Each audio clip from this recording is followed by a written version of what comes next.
So it's the new year and everyone is talking self-improvement. And like many, you probably want to get on the train, but the problem is you don't know where to start.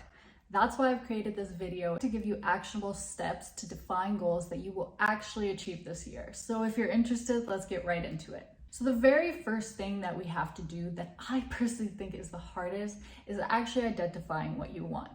And the reason that I say that this is the trickiest is I see a lot of people pick goals that are end-term goals. What I mean by that is becoming a millionaire, being an influencer, having the perfect body. These are all achievable things if you've already created a bunch of mini habits that have laid the foundation for you to get there. The problem with setting goals like these is if you don't have an actual game plan that you've started, it's not going to happen this year. And a lot of people who pick these abandon it quickly because they know they don't have an achievable way of reaching them. So instead, when I define what I want to achieve, I like to start by picking 3 people that I admire. So for this, I want you to go to YouTube, Pinterest, whatever platform, and I want you to identify 3 people who you look up to.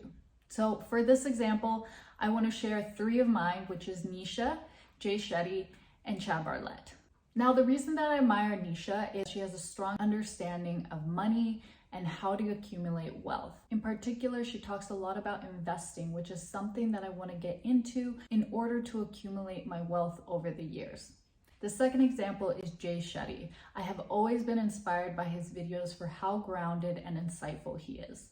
I think one of the core attributes that helps is how many books he reads. And so something that I want to take away from this is actually implementing more time to read in my own life.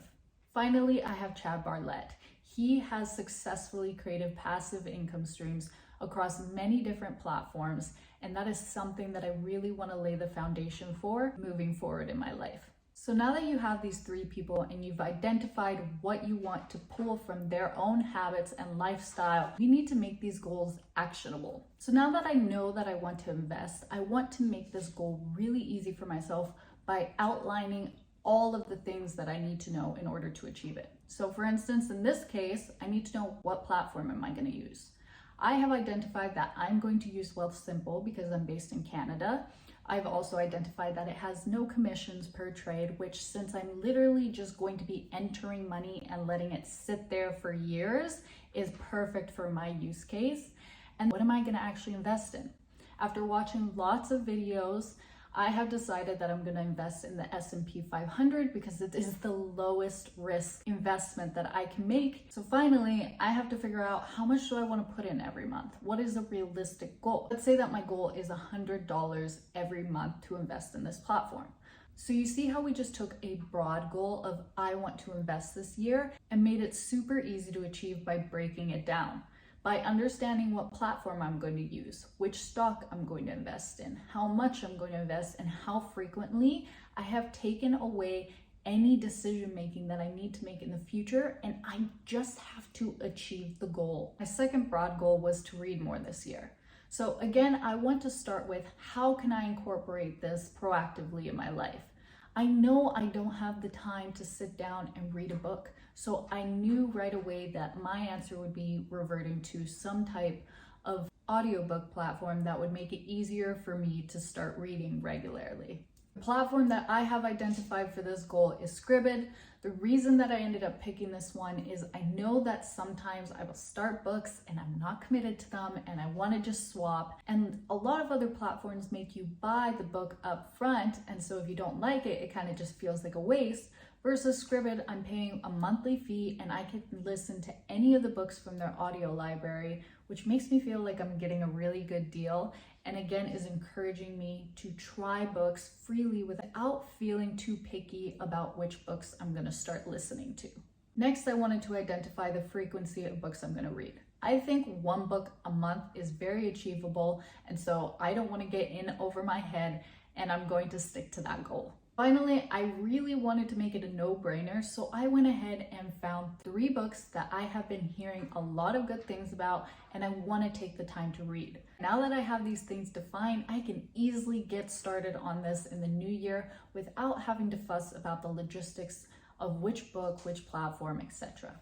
Finally, my last broad goal was wanting to get into affiliate marketing. Now, one of the dilemmas you may face in one of your own broad goals is figuring out if you can actually achieve that task on your own. So in my case, when it comes to affiliate marketing, I have watched a lot of YouTube videos on it. I have dabbled with a few accounts, and truthfully, I was getting nowhere. So I decided that this year, in order to actually achieve this goal, I needed to find someone who would help me step by step actually get there. And for this reason, I decided to invest in myself, and I actually bought Chad Bartlett's affiliate program. I have actually started ahead of time, and I am so happy that I decided to do a course versus doing this on my own, because not only am I getting the guidance of Chad Bartlett and his team, but I get to be in a Facebook group with a bunch of other people who are trying to figure this out. We have tech support. So whatever your goal might be, it might actually end up being more beneficial for you to invest in a course that will help accelerate the process for you to get there versus aimlessly trying to figure it out on your own. So last but definitely not least, now you have an action plan. You know what goals you're going to work towards. You know how you're going to achieve those goals. Now it's time to be able to check in and actually see your progress on these goals. A lot of people will just put these goals away and they won't check them till next year, and then they either realize that they achieved them or they didn't. The problem with doing this is it discounts any progress you may have made. So instead, I like to decide the time frame of when I'll check in. A lot of my goals that I set for myself are monthly goals. For my investing example, I can go in every month and see, did I actually invest the $100 into the S&P 500?